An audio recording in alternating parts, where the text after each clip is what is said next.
Salam damai sejahtera saudara-saudaraku yang terkasih pencinta firman Tuhan. Berjumpa kembali dengan Bible Learning with Father Joseph. Saudara-saudaraku yang terkasih, mari kita berdoa bersama-sama untuk mengawali video ini. Kita satukan hati kita. Kalau kita berdoa pada Tuhan, kita fokuskan diri kita, perhatian, pikiran dan perasaan kita hanya pada Tuhan. Kadosh, kadosh, kadosh Adonai Shebaot. Kudus, kudus, kudus, kuduslah Tuhan Allah segala kuasa. Utuslah rohmu ya Tuhan dan jadi baru seluruh muka bumi. Dalam nama Bapa dan Putera dan Roh Kudus. Amin.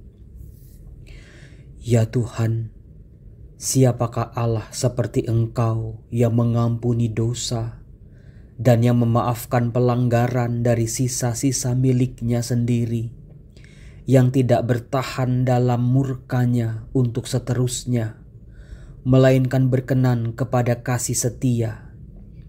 Biarlah Tuhan kembali menyayangi kita, menghapuskan kesalahan-kesalahan kita, dan melemparkan segala dosa kita ke dalam tubir-tubir laut. Kiranya Engkau Tuhan menunjukkan setiamu kepada Yakub dan kasihmu kepada Abraham, seperti yang telah kau janjikan dengan bersumpah kepada nenek moyang kami sejak zaman purbakala. Ya Tuhan, kami mohon kepadamu, pulihkanlah kehidupan kami, angkatlah kami kembali, biarlah ada sukacita kembali. Kami merasakan keselamatan yang berasal daripadamu. Engkau tahu kebutuhan-kebutuhan kami. Engkau tahu apa yang kami rasakan Tuhan. Saat ini kami mengundang Engkau. Perbuatan-perbuatan-Mu yang ajaib. Biarlah kami boleh merasakan kebaikan-kebaikan-Mu dalam hidup kami lagi.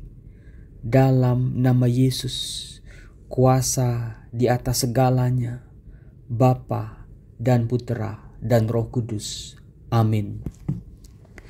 Saudara-saudaraku yang terkasih, doa yang tadi saya doakan itu diambil dari kitab Nabi Mika, tepatnya Mika bab 7 ayat 18 sampai 20. Pada video kali ini saya mau memperkenalkan apa yang disebut dengan doa Mika. Sebuah doa pemulihan, doa permohonan kepada Tuhan supaya Tuhan campur tangan lagi dalam kehidupan kita. Kita kembali merasakan kebaikan-kebaikan Tuhan.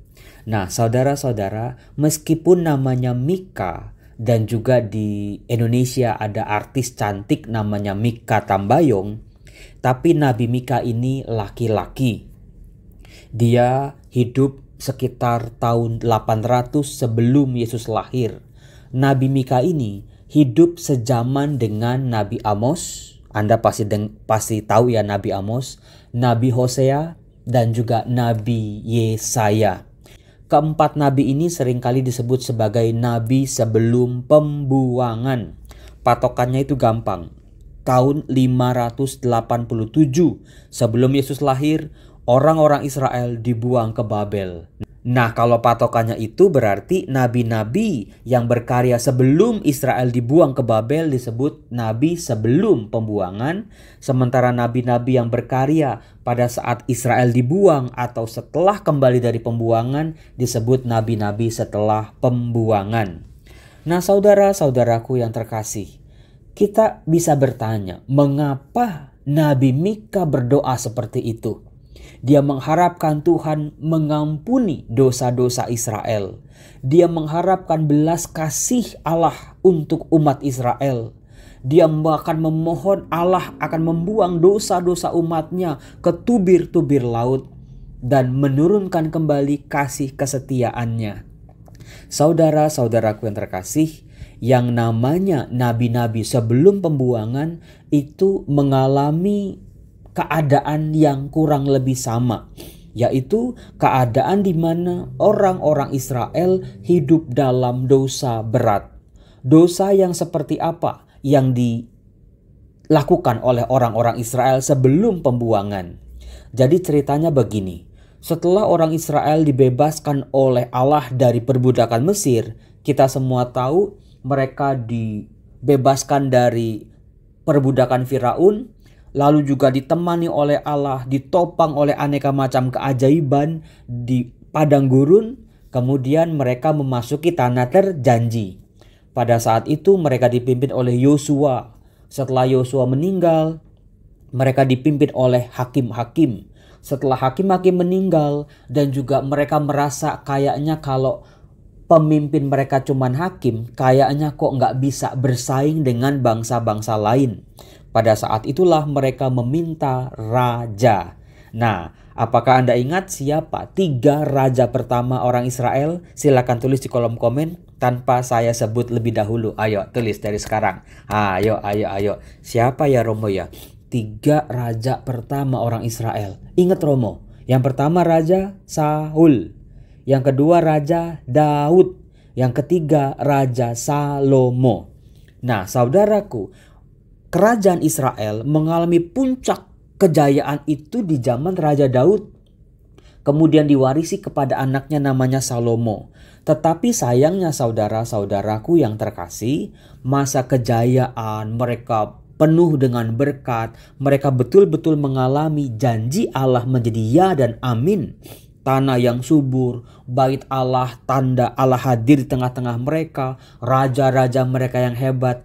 Ironinya adalah mereka malah menjauh dari Tuhan. Mereka mudah sekali melupakan Tuhan. Mereka lupa semua kebaikan-kebaikan Tuhan yang sudah berbuat luar biasa untuk hidup mereka. Mirisnya adalah mereka malahan menyembah berhala-berhala orang asing. Patung-patung mereka sembah seolah-olah mereka itu Allah. Padahal berhala-berhala itu adalah benda mati semata. Nah, kemudian yang lebih mengenaskan lagi adalah orang Israel jatuh pada tindakan moralitas yang brutal. Bangsa ini tidak bisa membedakan mana yang baik, mana yang tidak baik. Dengan mudah mereka memutarbalikkan fakta dengan dalih-dalih, dengan argumen-argumen untuk membenarkan kesalahan-kesalahan mereka. Kemudian juga dosa yang lebih berat lagi adalah mereka hidup dalam ketidakadilan dalam arti yang sesungguhnya. Keadilan di tengah-tengah Israel sebelum pembuangan itu sangat bobrok. Mulai dari yang rakyat kecil sampai para pemimpinnya. Para pedagang di pasar dengan neraca-neraca yang dicurangi itu sudah biasa. Jual tepung-tepung yang busuk itu sudah biasa. Korupsi-korupsi kecil-kecilan itu pun sudah dianggap biasa. Sampai pemimpin-pemimpinnya pun demikian. Dan juga yang lebih mengenaskan adalah banyak nabi-nabi palsu, banyak imam-imam yang harusnya memimpin umat Allah untuk sampai kepada Allah, mengenal Allah. Mereka juga tercebur dengan tindakan yang bejat seperti ini.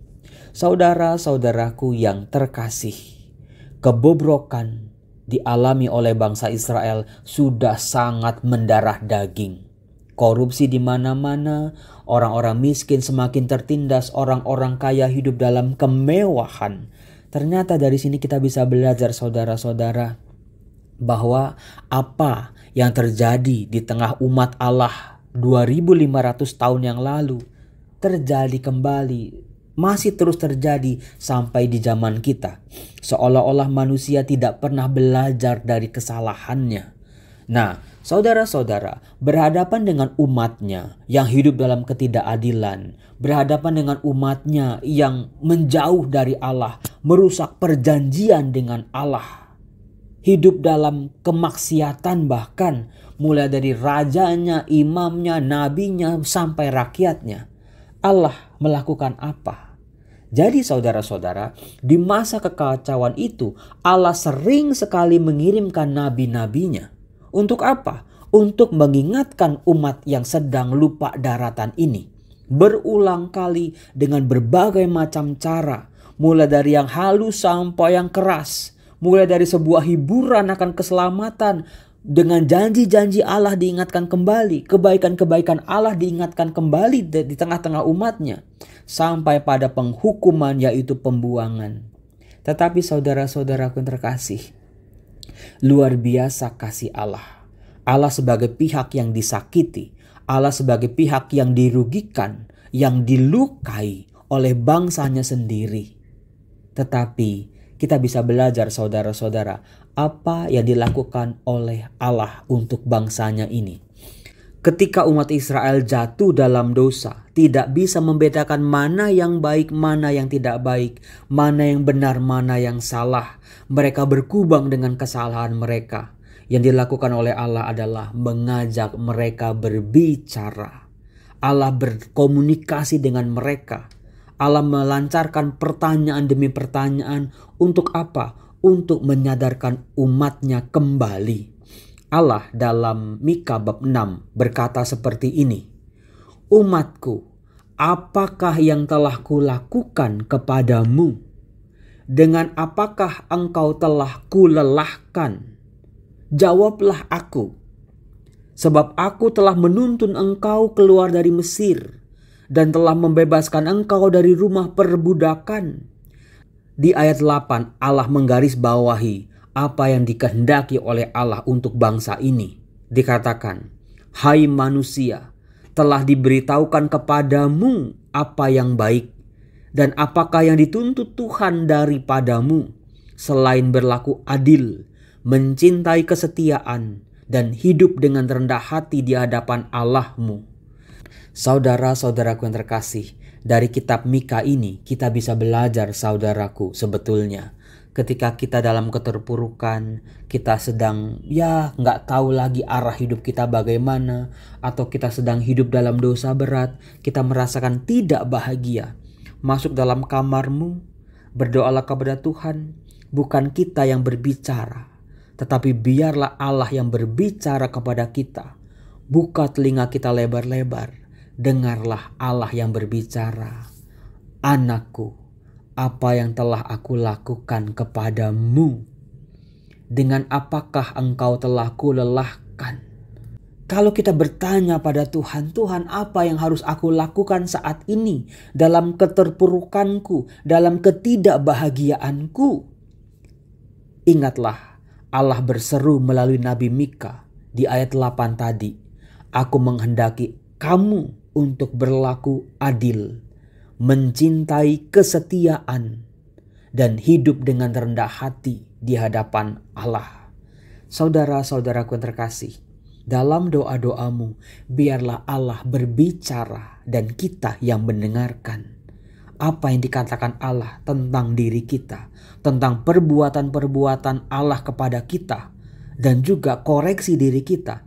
Apa yang sudah kita lakukan untuk membalas kasih dan kebaikan Allah. Saudara-saudara, semoga doa pemulihan Nabi Mika ini juga mempunyai kekuatan bagi hidup kita. Ya Allah, hanya Engkaulah Allah yang mengampuni dosa dan memaafkan segala kesalahan-kesalahan umat-Nya. Biarlah kami hidup dalam kasih setia. Kau buang jauh-jauh kesalahan kami, jauh ke tubir laut. Biarlah ada kasih dan kesetiaan kembali, kebaikan-kebaikan-Mu dalam hidup kami. Dalam nama Yesus. Amin. Salam damai sejahtera. Tuhan Yesus memberkati kita. Salam.